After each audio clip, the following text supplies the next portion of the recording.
All right, we are live. Hey Alexa, everyone. turn on the on air sign. She's not going to do it. He never does it. I know, right?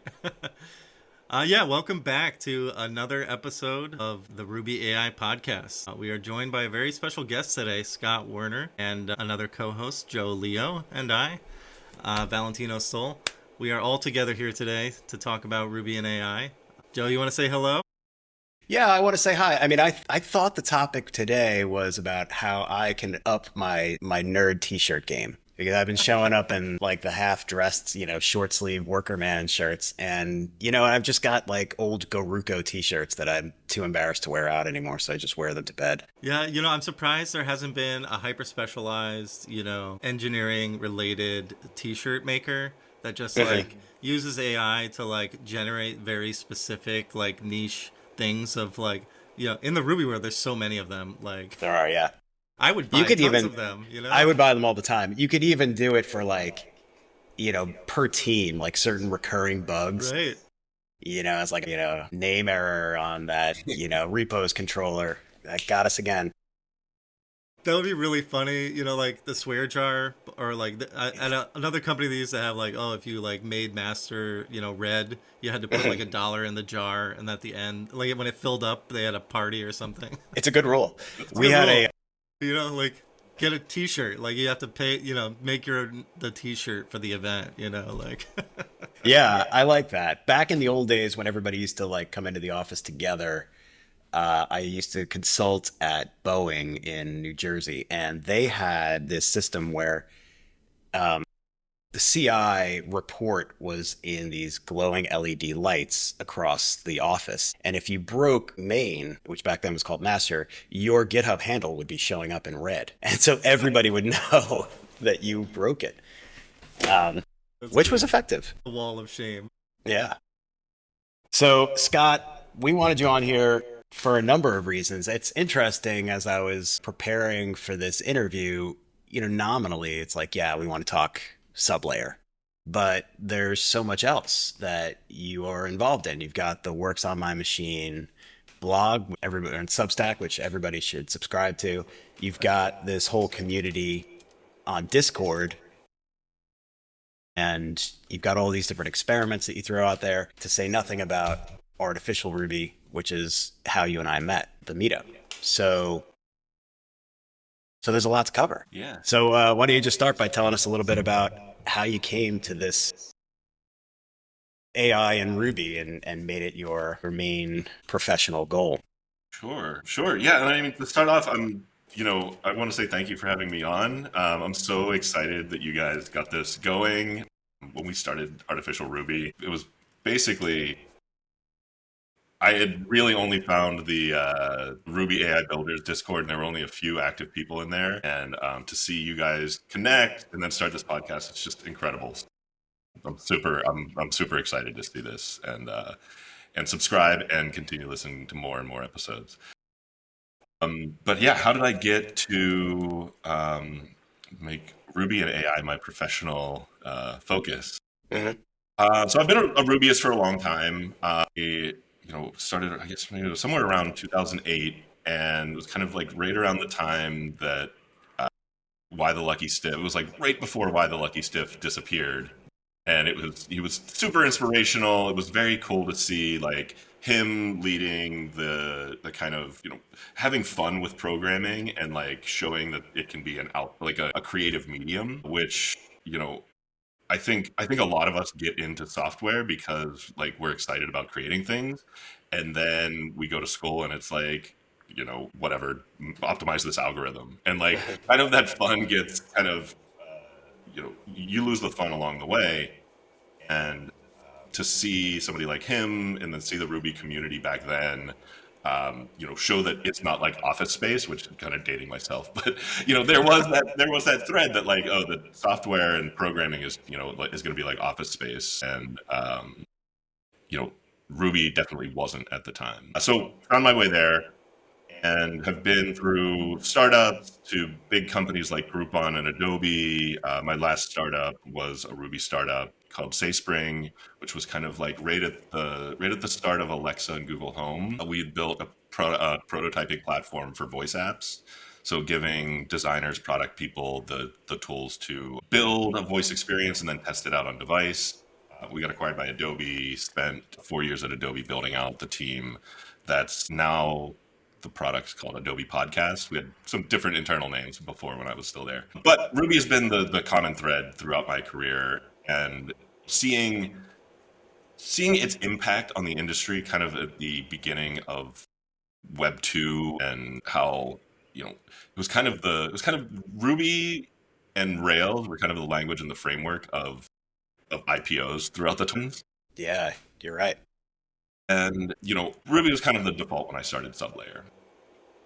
But along the way, like one of the things that I realized, as you look at the industry, right? Like every time there's a big shift, the more flexible, more dynamic languages usually lead the charge at like figuring out how to interact with this, right? And come up with the new ideas. So you had, at the start of desktop, you had Smalltalk and and a lot of the ideas that came out of Xerox PARC, which then were kind of like formalized in C++ and Java.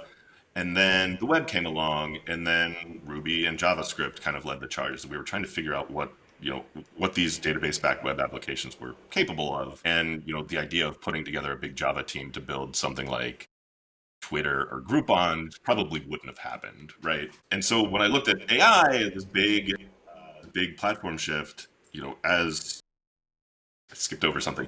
The Ruby and JavaScript, and now we're in this age of Rust and TypeScript and Go for a lot of the Web 2.0 applications.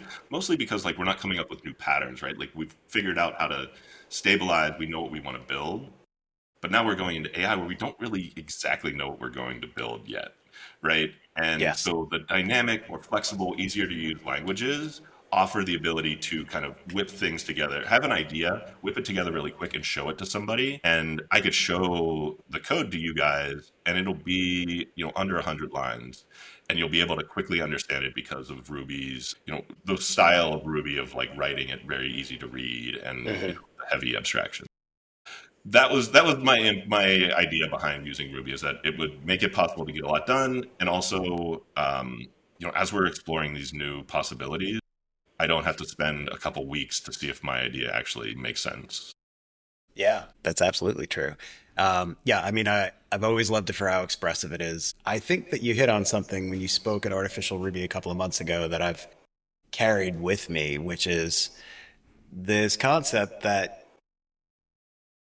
in ways big and small, the Ruby community of those mid-aughts through the next decade or so really shaped the next couple of decades of software engineering. And they made, large contributions to how we write software today. And so why not, as this paradigm shifts to AI, why not Ruby for making those contributions big and small again? Yeah, I totally agree. I mean, I remember going to my first Rails conf, which was funny. Like, I feel like that's many people's like intro to Ruby is through Rails, which is kind of funny because Yeah, it was mine. Rails is so complicated of a thing, right? Like you have to know like all of the underlying principles that like guided it to where it is today, right? Like REST and obviously things have changed, but like there's a bunch of like building blocks that it was built. Like if you can't just like jump into Rails like necessarily, because like you'll hit a bunch of edge cases and then just be like, well, I don't know what that means, right? Like we're more experienced, so it's like really great because like we hit those roadblocks and we just jump over them and we can move to the next thing, right? I feel like it's often skipped over Ruby for like just jumping into Rails, and Ruby is so much easier to dive into. Like I remember watching Why the Lucky Stiff's, intro, the comic books, and just being like, oh, this makes total sense, and like doing a shoes app, and you could just like literally have fun in very simple code style, and that made much more sense to me personally. And I feel like a lot of people miss that like Ruby entry point, Right. and I feel like AI is kind of. I remember a talk from the last Artificial Ruby I caught up where I forget his name, but he like introed like learn Vim, right, like through AI. Which is like, I use AI all the time for learning, right? Like it's a great resource. Yeah, it's like it'll throw a ton of information at you, and like maybe some of it's not true, but like it gives you enough links and stuff you could like go to the actual content. And so like you do end up exploring, like things you don't know more because of that, right? Because you don't trust it inherently, right? So it like makes you research, right? Like, which is like incredible. Like I would never research on my own, right? Like I would be like Google search in like the top 10 results and then be like, well, one of these has to have the answer that I want. And I'll miss like a ton of content, right? Because it wasn't surfaced. And so with AI, it'll just like glob together a bunch of stuff and I'll be like, I have to start poking around and like finding the things like that interest me, which I prefer that learning style personally. Mm-hmm. But maybe it's also leading to missing other stuff though. I don't know. But I feel like that, like, that, like you said, Scott, like that creative aspect where Ruby like really shines. Like that's what it was made for, was just like enjoyment, really, right? Matt was like, I'm tired of like writing C, which is funny because he's like still writes C, but I know. he wanted to make something where like you didn't have to, right? And it could be like more enjoyable and you could let that creative spirit fly, and definitely does it. And I love your monkey's paw. If anybody wants to have some fun, I definitely recommend checking that out. Do you want to just like briefly describe like what monkey's paw is? Yeah, sure. So Monkey's Paw is a prompt-based web framework. And the way it works is you write your prompts in markdown files in a wishes folder. And it's actually similar routing to like Next.js, where like the file name is the path. I love it, the wishes. And it sends it to an LLM and generates a page. And so the idea is that you can kind of focus on more of the content and let the LLM just kind of hallucinate what the page might look like given styles or page content. I used it at Artificial Ruby when I kind of released it to actually do my talk and do my presentation. That's awesome. I then used it. I had a presentation that I was preparing for like a couple of weeks later, and I used it to generate the first version, and it was bananas. It was so fun. But that's where I started. I started with the monkey's paw generation. I didn't know what I was going to talk about. It was about AI. It was about some of the latest trends or whatever. It was for kind of a general audience, not just engineers. And I was like, what? Just let this thing rip. This is the exact spirit of Ruby, right? Like, something like that seems like fun and like it has a purpose, but like, it's very like whimsical in nature, and like it just spawns like actual practical things.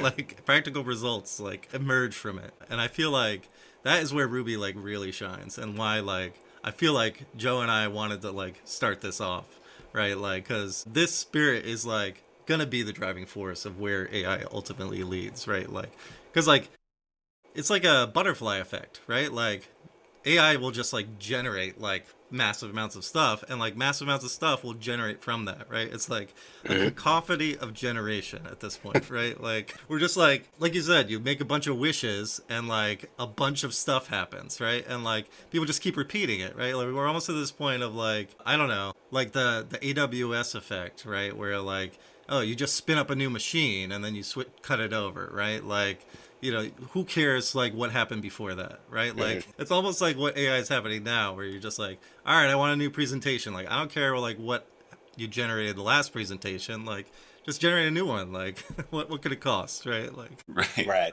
Yeah, you go ahead, Scott.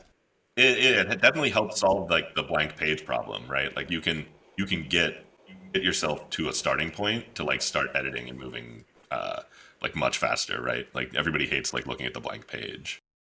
Yeah, I know I do. And I can certainly understand when it's helping me past that, right? Whether it's like research or it's code or saying what I want and then getting something back, even if it is totally imperfect, it's a good starting point. What I think is interesting, and I want to dive into this with you, Scott, is how much control do we give up when we say, okay, give us the boilerplate, AI, give me the first draft. Because what I've noticed is that first draft, sometimes it stays largely intact and sometimes it's changed entirely. But software engineering, as you've already pinpointed, is such a creative medium. So what is it that we give up and what is it that we gain when we collaborate with artificial intelligence to get a result in software. Getting deep. I think I look at it as I think collaborator is a good word. Like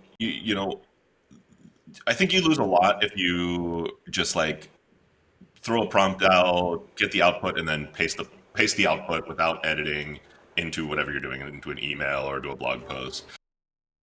But I don't know. Did either of you watch the Beatles documentary that came out a few years ago? The Mhm. Get Back. No, I haven't.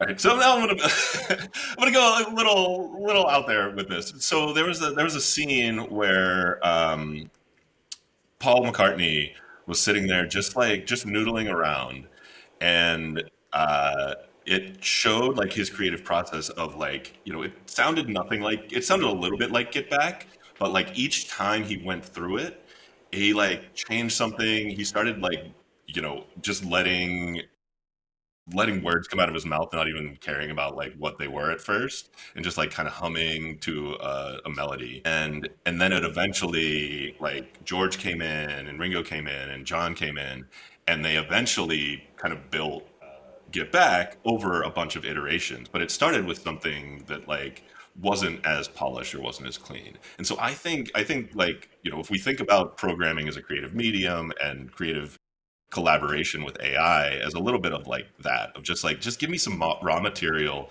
to start molding around, and then see what we come up with. Like, even I think I mentioned when I demoed Monkey's Paw, it actually kind of enables a new relationship with the software that you build, because like I built it, but as I was using it, I was learning how to use it and just like trying things out. Like, I wonder if I could say, hide this text, and when you click this button, have the text slide out, and it wrote the JavaScript just perfectly. And I didn't actually like write any specific code for that to happen. And so I see it more as like if you approach software from that, this isn't something solidified or something set in stone, which a flexible language that's easy to write and quick to get stuff done with enables you to kind of like do those iterations and riff and mold it more like kind of clay, rather than what else do you build with steel beams and cement or something. Right. It's funny. It sounds a lot like a baby learning how to talk, right? Like, I feel like as a parent, you'll like hear your kid like and understand them, even though like somebody else will come and be like, "What the heck did they say?" Right? Like, but like you'll understand that, and they like slowly like the gurble and like slurred words and like mispronunciation like starts to transform. I wonder if we're just like learning how to like understand and talk the language of these AI systems, right? Like it sounds very similar in nature. It's kind Yeah. of like a wild that like we've built this thing and now we're like learning how to communicate with it, right? Like Yeah, I feel that way as well. And Scott, I wanted to ask you this. I read something on Works on My Machine that I thought was really smart and not necessarily what anyone else is saying about the future of AI and software development. And and for people who don't know Scott, I would define him as an optimistic futurist. There's not a lot of there's not a lot of folks that really know what they're talking about that are talking in concrete terms with such an optimistic viewpoint. And I find it really refreshing. And I also think that it's grounded in a lot of reality. So when you released Blueprint from Sublayer, right? Because it's built off of or integrating with Sublayer, correct? So when you released it, you had a post where you talked about, like everyone else, the end of software development, right? But you had an interesting take on it where you said it may be the end of software development as we know it. In other words, simply writing for or simply creating templated code or simply building off of abstractions. However, if you look at it as a higher order of software engineering whereby we are creating abstractions, it's only the beginning. And that's why I wanted to get deep with you on the last question, because I kind of want to understand this concept better. Mm. So what can I do, the average software developer with, 10 or let's say let's say 10 years of experience. I certainly know abstractions. I certainly use abstractions, but does that really mean I can create them? And how do I learn how to do that? Whew. Well, so yeah, I think the follow up to kind of what I was my answer to your last question was that, like, Paul McCartney starting with like a Right. rough music, and not everybody can do that. It took his taste and like the Beatles' taste to be able to come up with "Get Back" out of Yeah. that raw material that they had. Right. I've been doing this for 20 years. I'm not Paul McCartney of Ruby. You know, Back so there, like I can barely play what Paul McCartney plays. So, um, but yeah, and I think that's okay. Another example. I think that we are going to be forced to develop that taste and develop that skill of building these abstractions. But I think, one of the things that AI enables is a lot more opportunity to do that quicker, which I think, the 10 years in the industry is probably going to be really tough. I think somebody new in the industry is going to be very, very set up to be able to kind of get to where everybody else is a lot quicker, because they're not it's starting with interesting. any preconceived notions, no preconceived opinions.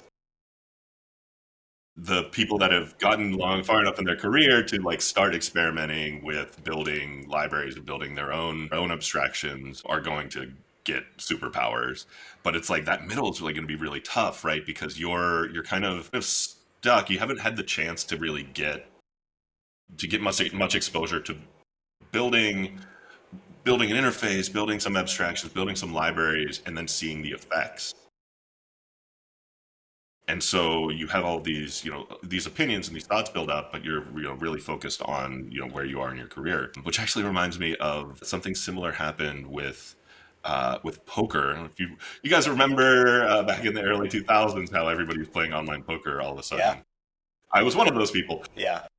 But you actually saw this like split in professional poker where you had the people that had been playing like their entire lives playing in person, and they were at the top of the game, but they were also much older. And then you had this group of people that were mostly young people, and it was so that the tables were kind of split with like a lot older people that had been playing for decades, and then people that had been playing it for a few years. Because those people that had been playing for a few years were playing like 7 tables online at once, being able to play like all hours. Mhm. The hands were dealt so much faster, and so they got the reps in so much faster. Whereas like if you had spent like 20 years playing in person and weren't like a computer person, like you were stuck learning slower than the people that had just started like a couple of years ago, because they could play hundreds of thousands of hands in the time that it took you to play 5,000. And then also like poker tracker to be able to analyze and see the effects. Whereas people new in the industry are going to be able to put together designs, see how they like them, see how the AI can interact with them, and get that feedback so much faster than you might have gotten in the industry the past however long, decades. So I'm curious what your thoughts are in here, because there's kind of like two things that could potentially happen, right? Where like, because our current bottlenecks, as you mentioned on Works on My Machine, are, the what is it? Meaning making Meaning work, making. right? Like Yeah. trying to make sense out of like what things mean, which is really interesting. But it's almost like the user feedback loop, right? Of our current, like what we're building things for is like, that is the ultimate bottleneck of like what you're creating things for, right? Like, if they don't give you any feedback, like it'll just keep making stuff, right? Like, and you'll just keep making stuff.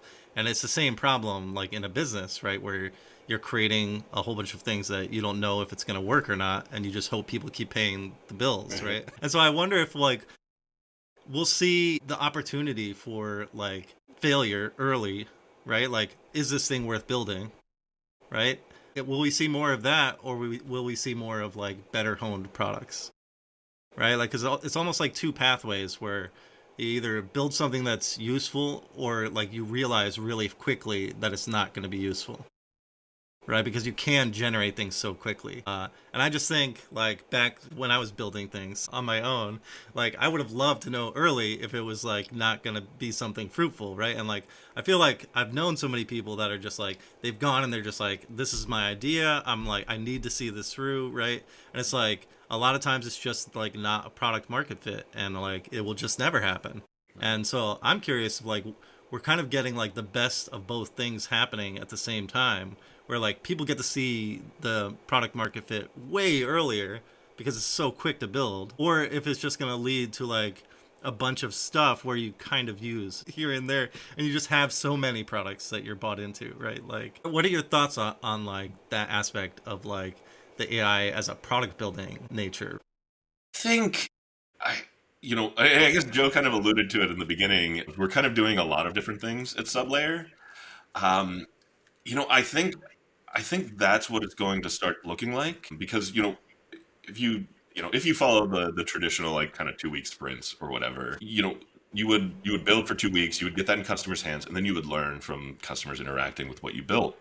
When you compress that building time down to 2 days or 2 hours, you still want that 2 weeks of customers interacting with the product and learning. And so you're not going to do like another 2 hours and another 2 hours and another 2 hours and like kind of back that up because like you're not going to actually learn from what you're doing. And so like I think what we're going to start to see is a lot more is doing a lot more things in parallel, which has traditionally not been what people tell you should do. But like, what else are you going to do, right? Like, you're just going to you're going to do the week of features in 2 hours and then sit there the rest of the week. Mm. Maybe you're doing an event, a newsletter, a podcast, building another product. Are you telling me we have to Just revisit just for like example. Combinator mathematics again? So I think that's one of the things that I think is going to change, where we're gonna do a lot more. And I think to your latter point, I think there are going to be a lot more apps to switch between.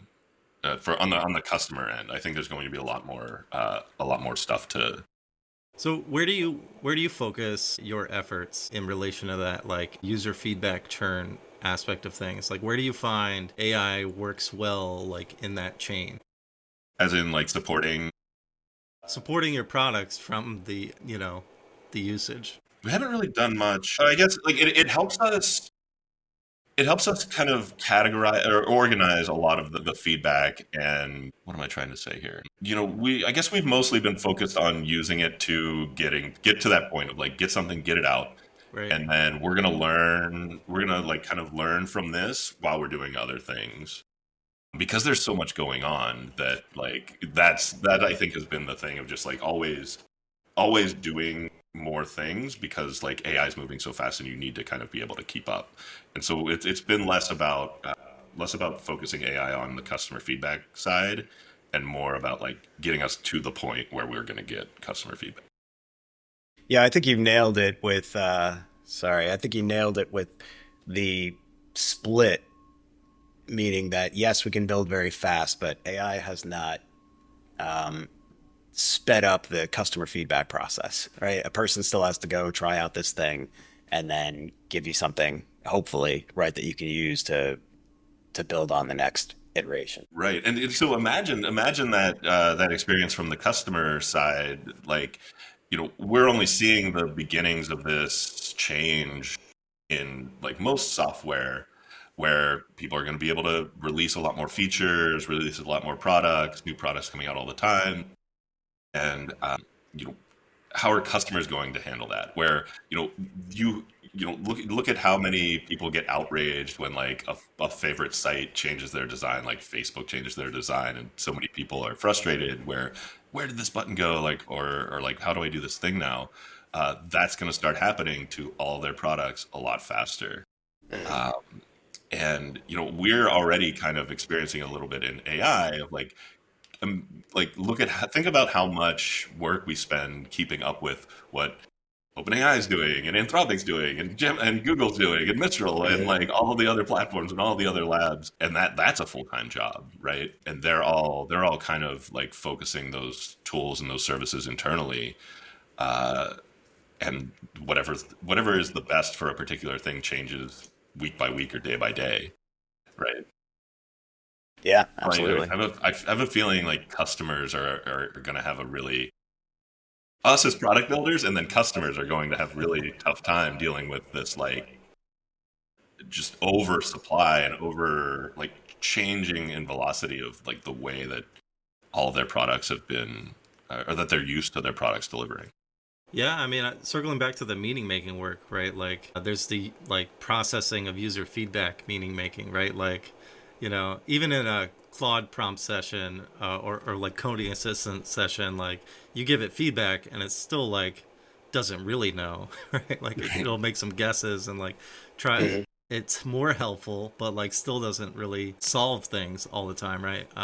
And so we're still like that. We're critical at that point too, right? So like that meaning making aspect of the user feedback is like more of like where the work is gonna land, right? Yeah. And so it like makes me think like I've been using all these coding assistants to just knock out like side projects left and right of like things, just ideas that I've had, but I'm not like maintaining any of those. And so I worry like there's gonna be a lot of that out there. Uh, Hopefully somebody makes like a like maintainer AI assistant or something, right? Just but like even then I don't know. I worry about like the quality of products like dissolving in the near term. Yeah. So Yeah. I mean, I Scott, think oh, sorry, you continue. I was just going to say to Valentino, to your point, like, I think that part around understanding the feedback is a lot of the taste of like, what is this person saying? What pain point are they expressing? That is going to be what are they expressing, and then do we actually want to do anything about it? Right? Like, is this the way that we're taking this product? And that's something that it's going to be. I don't know. I'm skeptical that LLMs are going to be able to like have that answer of like, is this what you want to do? Because I think even back to my time of like diving into Sublayer and being like, oh, I found this stupid bug. Like, let me go to the Discord channel and say it. And then I'd be like, oh, I found it. And then it's like, well, I wasted your time like bringing this bug that wasn't really a bug, and it was really just like something in my bash configuration or something, right? Like, and like I wonder like, because I would love like a tool at the point of use where I could just be like, okay, submit this feedback to the project, and like you don't necessarily have to see it, and maybe like an LLM or AI or something is like processing that, but like where does that end up to you so that you can make more sense of that too, right? Because like the AIs are great at like filtering and like helping with some things, but like it becomes that critical point of like, all right, you need that human somewhere in the loop, right? Like, so like where does it fit, right? Like where Right. excuse me, not it, but where do we fit? A little slip. I don't know. So I have a hard time finding that like human placement, right? Like where does the human best fit in the artificial process, right? Like, do you have like any guidance there on like where you look specifically? Like, are there any tells where you're like, oh, like obviously this is something like we need somebody to like intercept? Huh, that's a really good one. I think I've come up with any kind of like good heuristics or anything for that. I've definitely you know I guess I haven't really examined. That's a really good question. I haven't really examined. I've kind of just been like using the standards that we'd set in software for a while. If there's going to be code committed, I want to make sure that there's a PR review from the AI. If um, if there are going to be external impacts beyond just me, like definitely have a human set of eyes on it. But yeah, that's a good.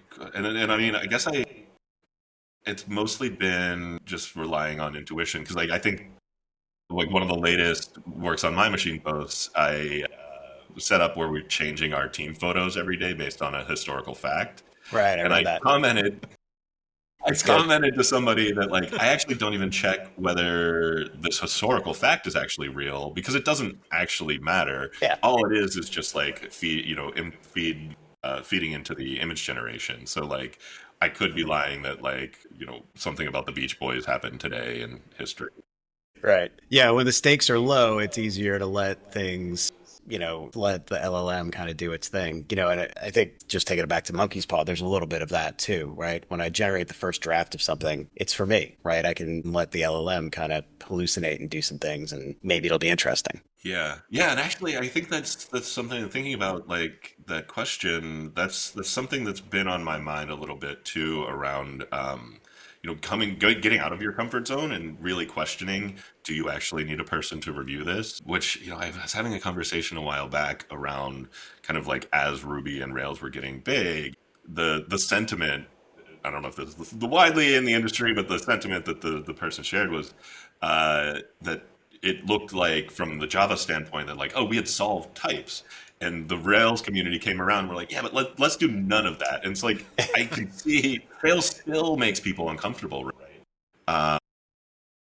But I see AI as the opportunity to kind of like really push on like, do we actually need to be uncomfortable about this in the same way that like, do we really actually need to know that this is a string or whatever type this particular thing is, or can we work with it for a while and get something useful out of it? I think AI gives us that opportunity to really like put that into question. And like Joe, to your point around getting that first version done, we've been using Bolt for Yeah, me too. prototypes, and like a few minutes, like I can share a prototype with my team, and like this is the idea, and everybody can interact with it. Of course, I joke that I built Phoenix.love, our landing page, using Bolt, but I didn't release it using Bolt. I had one of my one of my engineers had to go back and you know fix all the Right. vibe code and stuff. But yes, it got the point across really quickly to the marketing team. They will look at it, say yes, this, no, this, change that. It's fascinating, and I think you've hit the nail on the head. I said this in the last episode, and I'm far from ready to answer this question, but the fact that a PR comes up and something that has been written entirely by an AI, an LLM, that introduces a concept into the dynamics of working teams that has never been there before. And it happens over and over again. And how we, as individually and then collectively as a team and then collectively as an industry, answer that question, I think is really fascinating. I don't have that answer. I think we'll learn it over time. Yeah, that's a really interesting point too. Like it's almost like roles are dissolving a bit, right? Like because anybody can put together one of these prototypes, right? Like if a business executive wants to explore what like a new interface would look like, he could go to Bolt New too, and like what would this look like, right? Like, but also at the same time, some customer support person could be like, well, what would a new tool to help me do this thing like look like, right? And that like would help my day job and help like other team members, right? Like everybody is almost experiencing the same thing, and like the roles are almost like rearranging themselves, right? Where like even I was the other day, somebody on my team at Gusto, they're a designer and they're using Replit to like generate a full blown prototype of the front end of a new thing that didn't even exist, and be like, oh hey, what do you think of this new like way of organizing and restructuring the data and like interface, and does this work? And it was just like the feedback loop was like so tight, that like you could just get through a ton of meetings. You didn't even have to have meetings at that point, right? Because you could just be like, here it is. Yeah, like so everybody loves that. right? Yeah. And like everybody can play with it and be like, leave comments on it, like just like you're right, like everything, Scott, is like changing to like of how we do things, and so it'll be interesting to see kind of where that leads. Yeah. And I don't know, I feel I'm curious to see how it affects the Ruby language itself too, because like there's a bunch of things that have just been like roadblocked over time for just like utility purposes, but also like the whole namespace thing. For those aren't familiar, like namespacing in Ruby is like has been a challenge for for years, right? Of like conflicting of where it's nested, where it's required, like and so there's a new proposal to try and like jump past that and like help lock things down better in isolation. And it's like really exciting. And I have a like suspicion that like AI is like somehow involved in like pushing this thing forward, right? Like That's interesting. Yeah, I read that and I didn't even think that. But yeah, you're probably right. Like it's kind of a big thing, right? Because you don't want to have collisions from gems with your library code across different gems. And and even like when you go to generate Ruby code from like AI too, like it'll have these conflicts, right? Like it'll be like, oh, you've defined this class in another module, but it's also defined here because I generated it, right? Right. Because it doesn't know like the history of everything that's been required, right? Which maybe it could, but like, is that worth it? Like at the point of use, I don't know. But I don't know. Also, too, like just seeing like how an AI engine would work inside the language itself is really interesting. I know there's some people working on that too. Yeah. So I don't know. Scott, we're 50 minutes in and Yeah. we haven't let you tell us what Sublayer the tech is. You talked a little bit about Sublayer the company. So why don't you tell us about it? And we got a couple of questions. Sure. Yeah. So, we're kind of doing a bunch of different things. Primarily, I think, the agent framework that we've built is the kind of core, and it's been driving a lot of what we've been building. A lot of the things that I share on works on my machine. And I think the two core ideas of the framework are one, we kind of started off like really rejecting the conversational abstraction. And, you know, I kind of see that as um, it's useful. It's useful for certain things, but like from the engineering perspective, if we think of LLMs as this black box of, a black box function of string to string, we can do a lot with it. We can do a lot more than just have a conversation. And so one of the things we're doing with the framework is we've kind of built these things we're calling generators, where you set it up, it has a prompt, it takes some data, and then you set up a an output structure that you want, and you get an object back. And you can do whatever you want with it. You can build a conversation, but a lot of what we do is get it to generate code, generate user stories, generate tests, generate all different types of things that you can then add into pipelines or add into another application. And so we found that very powerful. And let's see, the other big thing that we've kind of tried to do with the framework is this idea that I tried to make work really early on, was never caught on. We're calling it promptable architecture. And the idea is that if you build things in a really like extremely loosely coupled way, you can have AI just generate more and more code and use it immediately. A couple other things like, really clean interfaces. At the time, it was, much smaller code. But the idea behind the framework is we're really setting the conventions and setting the foundations for code generation. So we've got generators, which are an interface to an LLM, and then actions, which do things to the outside world. And then you build software with those concepts and combining them, where you're maybe pulling data from an API, that data goes into a generator does something with it, and maybe it goes to, some other place. Like if maybe you pull a, you know, the data from a Jira ticket, then that goes to a generator to generate, cucumber steps. And then the output of that generator goes to another action that stores it in a file. And so you can kind of piece those things together. But the nice thing is that since those things are so small, you can rely on a few shot examples and in context learning to generate new pieces, new actions, or new generators. And it didn't really take off the way I thought it would. I've been able to use it, but I haven't been able to kind of explain it very well. And the way that the framework is, it's very minimal. So it like kind of relies on you to kind of build those things. It's kind of funny because I see it as like, a coding agent, right? Like it's like almost one of the best use cases is like getting it to like, take a bunch of context and like generate its own code to do something, right? And like it has all the fundamentals for you to organize how to do that, and then it just goes and does that. You don't necessarily have to get it to generate code that it executes, right? But like that is kind of like something you can do with it. And I always saw it as like, when I saw all of these coding agents like surface, I thought, well, like you could do that with Sublayer in my head, and like, it opened up some things I was experimenting with. But cool. It's super cool. Like everything is like so like modular, and I know you only touched briefly on like blueprints, but like that is like really incredible, where You just like give it like reference code snippets and it learns and like can regenerate those aspects of things. Like there's so many, like especially as you get to like a big giant project, like you say, oh, here's like how we do things for this, right? Like, and you have all these cases and you end up with all this documentation, which is honestly great for the LLM, but like, you know, you want it to do something with that, not just like go read it and then generate it yourself, right? Like you want it to do it and you just tell it, right? Like, and that's where like the libraries you've made, like awesome. Thank Like, you.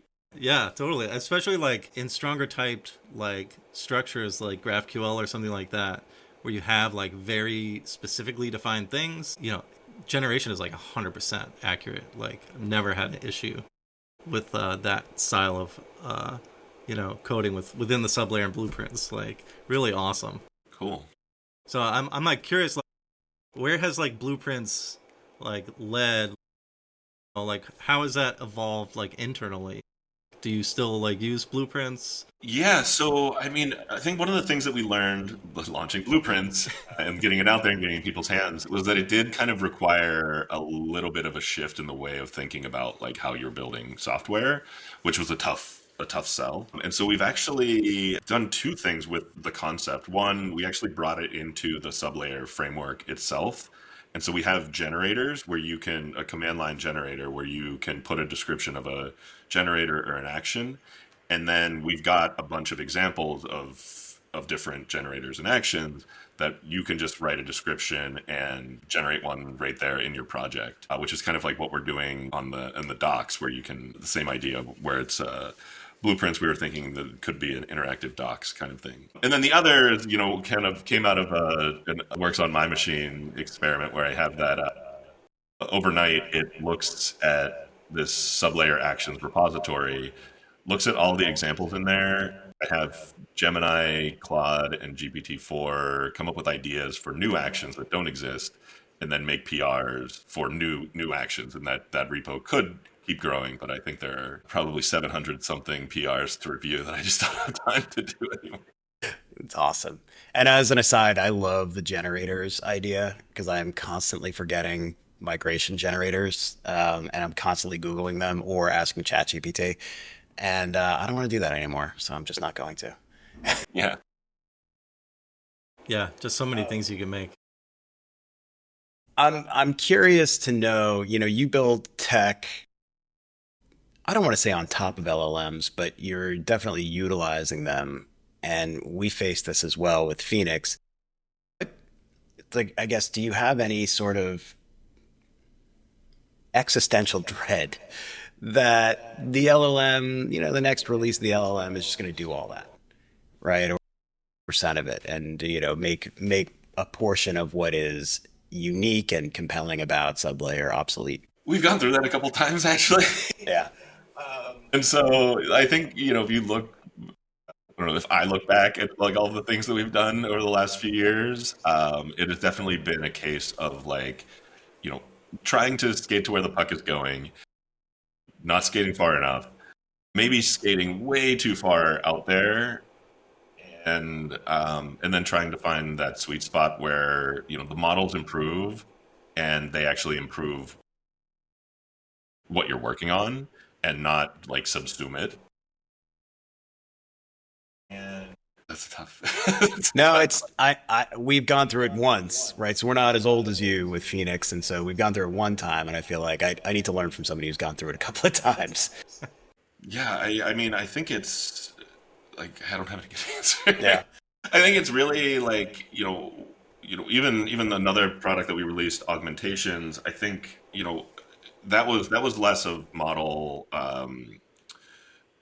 capabilities, and really just like a lot of the big labs are also trying to figure out how to productize the AI that they're providing, and PR reviews was a very obvious step. And so like what we've done with augmentations is this, we call it semantic linting, where you can write plain text how you want your code reviewed, which we were thinking more of like, if all of us were working together and we have a discussion about like that class, we're going to need to refactor that.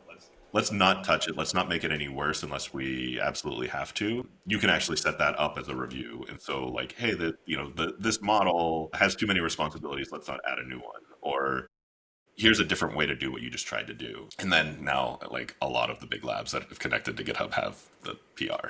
Yeah, I can imagine that being frustrating. The thing that I've found, just as my own experience over the last 6 months, is that generally speaking, the LLMs and the labs behind them, they want to be product companies at the end of the day. We have always made our bones as a consulting firm. And I think the more consultative the product can be, in other words, the more that it leaves open, exactly like Sublayer does, the idea, like the opportunity for exploration and the opportunity to increase the value across your entire project, the less likely it is to be eaten up by the next LLM generation. That said, we started out as like just generating tests, and now it seems like, oh, everybody just generates tests, right? And so it can't just be that. And we've also found that, hey, we've got to be able to shift really quickly, because if the LLM can do this thing, then great, then we should, A, we need to use it, and B, we need to be able to, offer some kind of differentiator.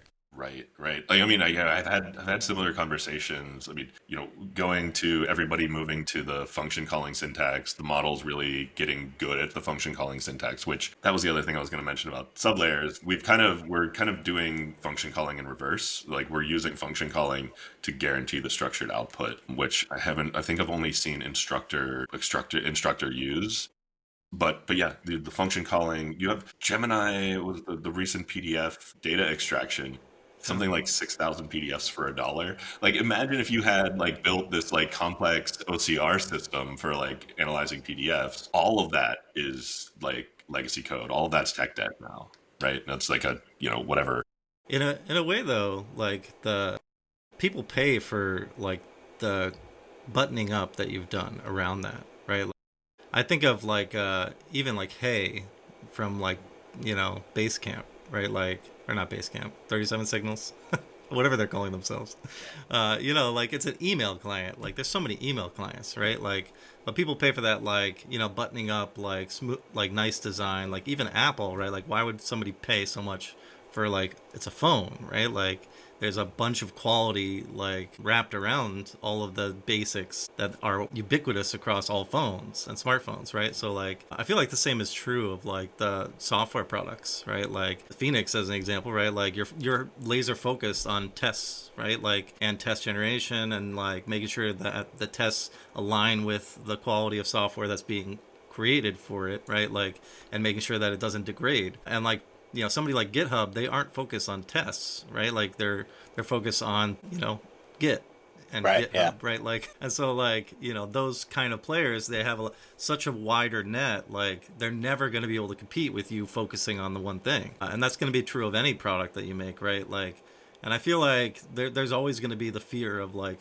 some big thing coming and like replacing your PDF thing, but really like just pay Gemini to like do that processing, save all that like maintenance burden of the thing you generated, and like get those quality pieces around that PDF aspect of it, like Yeah.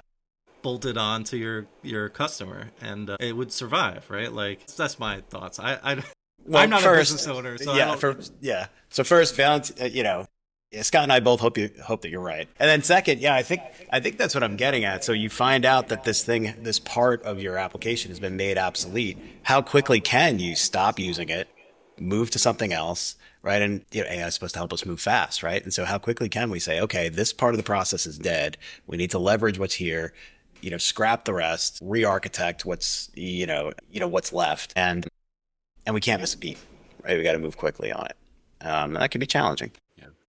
And I think that goes to the kind of the conversation we were having earlier around abstraction interface design, where there was a post I read recently of start with the interface, and like doing something like that, where this is a good interface I like to work with. Behind this function call might be a bunch of services or tons of thousands of lines of code that AI generated, or it's the Tencent API call.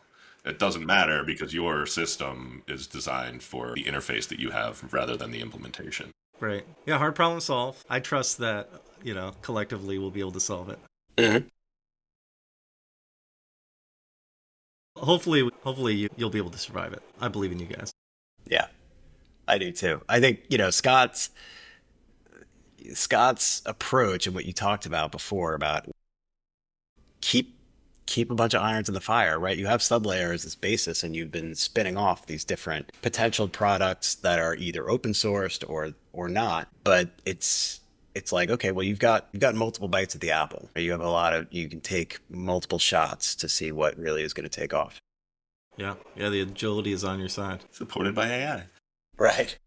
Because yeah, I mean, I think that's the thing too. Is the one we noticed is that like there might be one. There's I don't know if you guys have found a way to deal with this, but like a lot of times you see somebody that does something successful. A week or 2 weeks later, there are a bunch of copies. A couple weeks after that, there are open source versions. A week or two after that, like a lot of the big AI platforms have it as like one-click templates for like building that thing. And so the opportunity of like you have a good idea, if you get it out there, a lot of other people are able to kind of like catch up really quickly.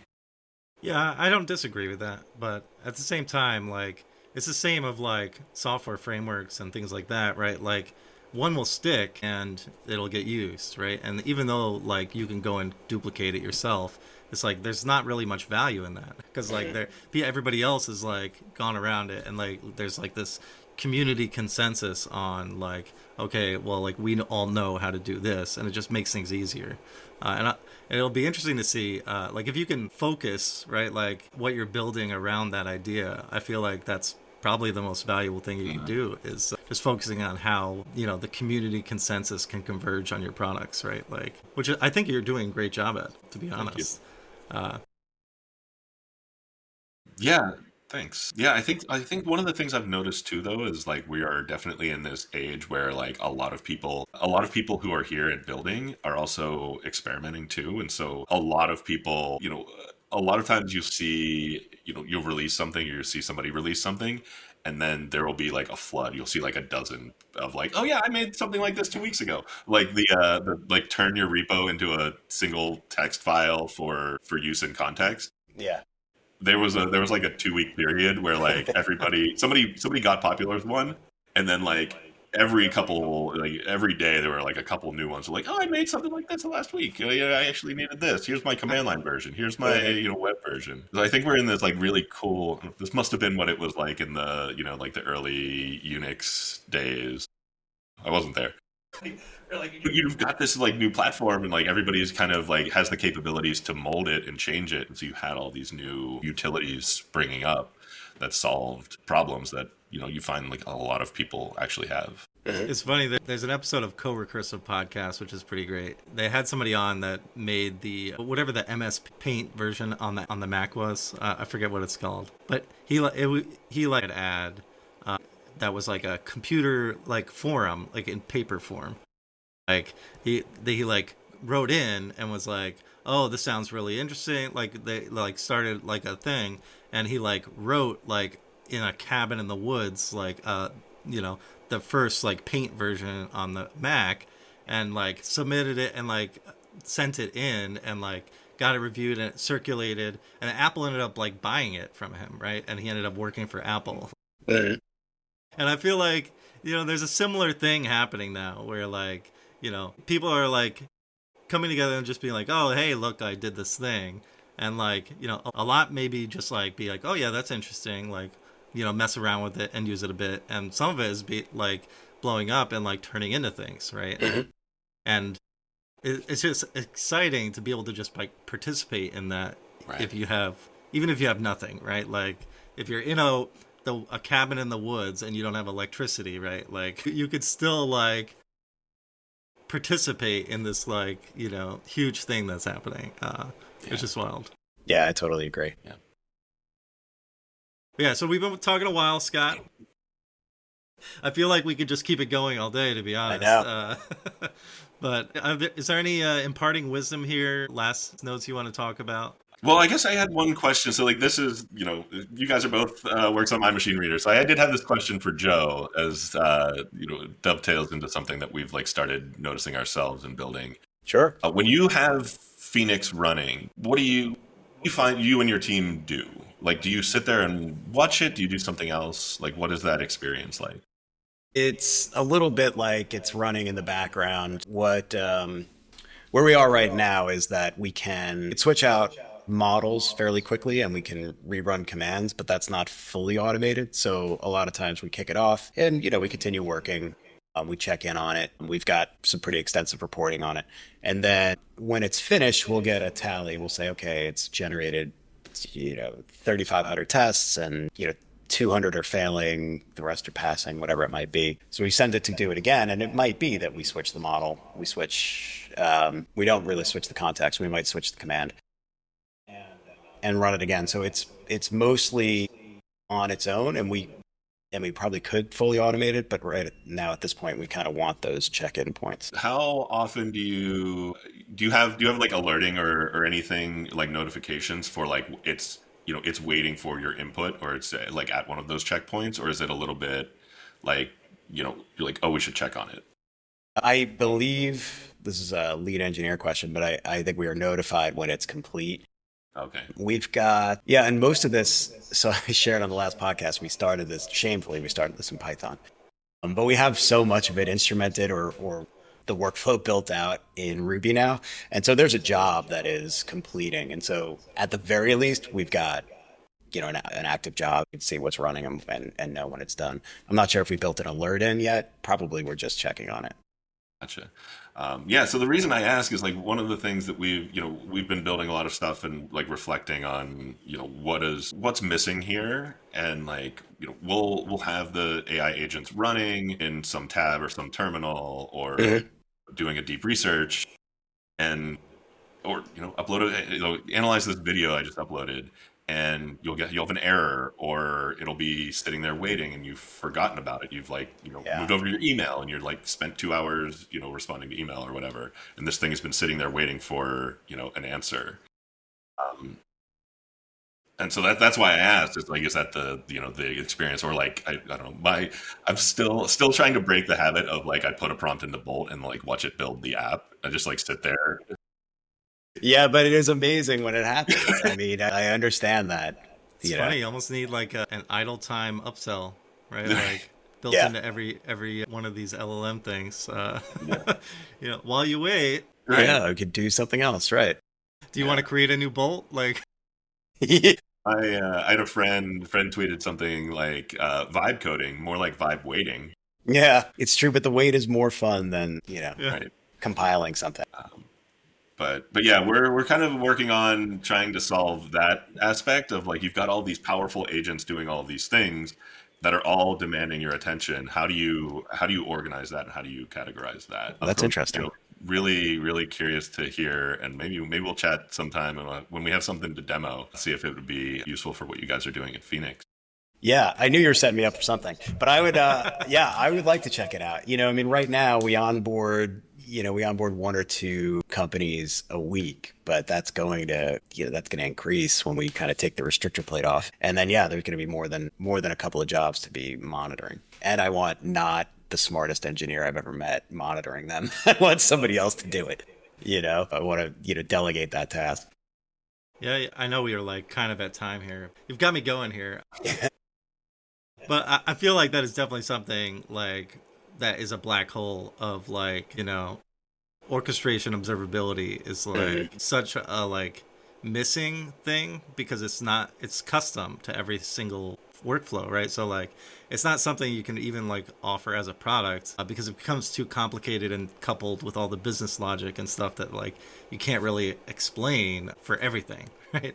Or can you? Scott's going to let us know. I don't know. Well, we might not exactly what you're saying, but some solution, some get us further along on that. Eventually, we're gonna have to publicly talk about it, and then like the open source clones will come shortly after.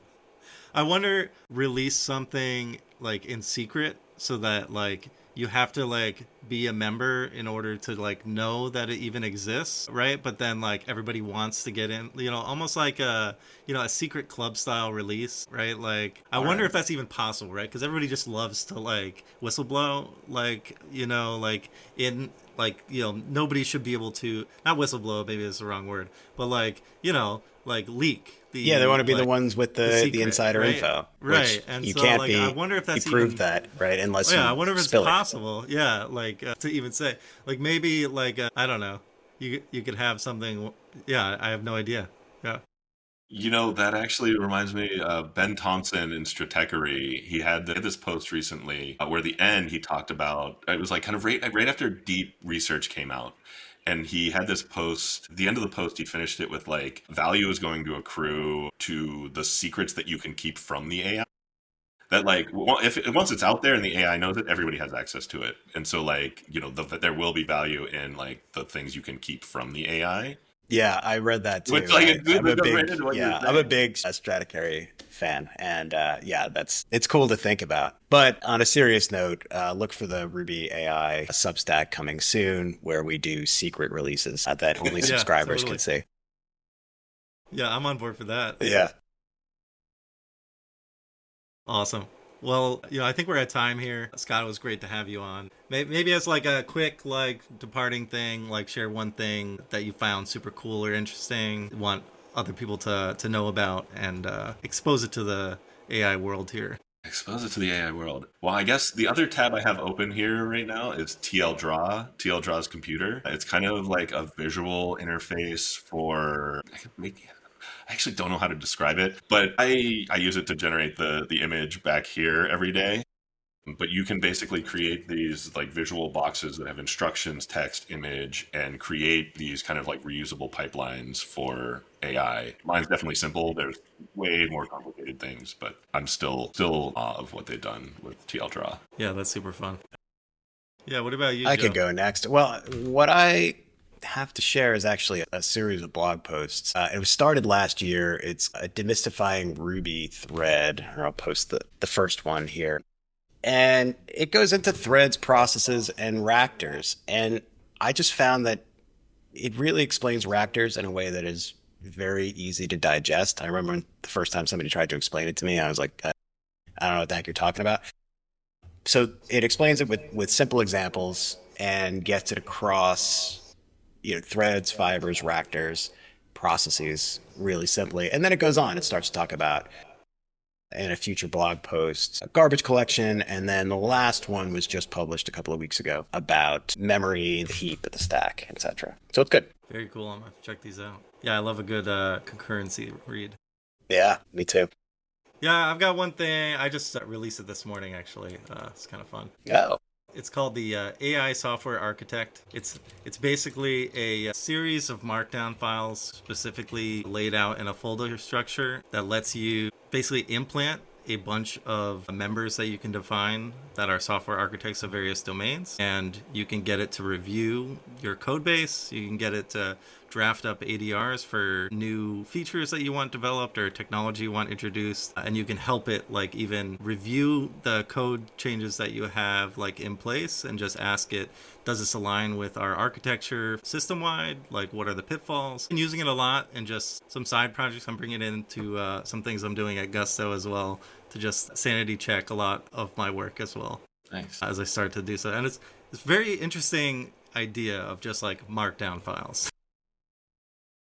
The ADRs have gotten sort of like a new lease on life at Def Method, especially because, well, maybe they were always popular, but we're definitely doing them a lot more because we can have AI write them. So we don't have to spend time writing them ourselves.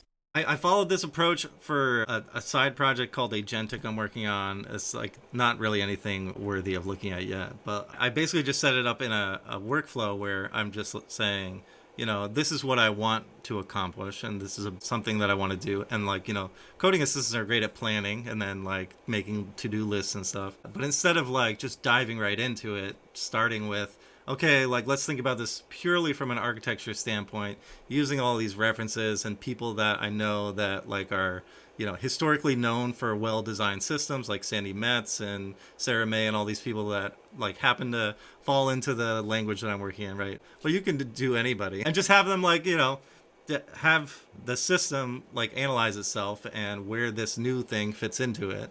And then from there, start a plan like aligning with those new goals and working through like a churn like that, just like really fun. Yeah. And like I know to me personally, like I feel like I'm like hand waving a lot of knowledge that I have of like how things work, and I definitely like shape things, tell it to do things and what not to do. But I'm hopeful that like over time this can become more of like a consistent, like just call and response and help people walk through building more quality things. I don't know. It may just end up on the pile, you know? It's very cool. Yeah. And I like that you started the tradition of launches on podcast recording day. That's right. You've heard it here first. All right. Well, thanks again, Scott, for coming on. It's always awesome talking to you. For those that are listening, come to one of the Artificial Ruby events Yes. in New York City Absolutely. now, maybe a Yeah. new city in the future. We'll see. I would love to see more of these pop up because that's how Joe and I met. Honestly, Scott, you and I met there. I know we were on Discord for a while, but meeting in person is just like so much better. Yeah, I have loved Artificial Ruby, and I talk about it all the time about how it's just given me so much just hope for the future in Ruby. It's been a Yeah. like a life affirming experience going to those meetups where there's just 100 people and everybody's just having a good time and talking about Ruby. And I haven't had that experience in years, and this has been really fantastic. Yeah. Awesome. I really appreciate that, guys. I, really appreciate you having me on here. And yeah, like I said in the beginning, like, that you guys connected through it and like set up this podcast is beyond my wildest dreams of what I was hoping when we started. It's actually going to be 1 year in July. So beyond my wildest dreams when we started it Excellent. as like a, small happy hour. But Yeah, yeah, totally. That was that's fun too. incredible. Yeah, you were there since the first one. Yeah, it's evolved a lot since then, but Yeah, totally. the energy was there since like day one, which is cool. All right. Well, thanks again. Thank you for joining. If you're listening, I hope people are listening. I'm sure we'll ramp this up because there's just so many fun, interesting things to talk about. All right. Take care, everybody. Thanks, Scott. Yeah, thank you guys. Talk to you later.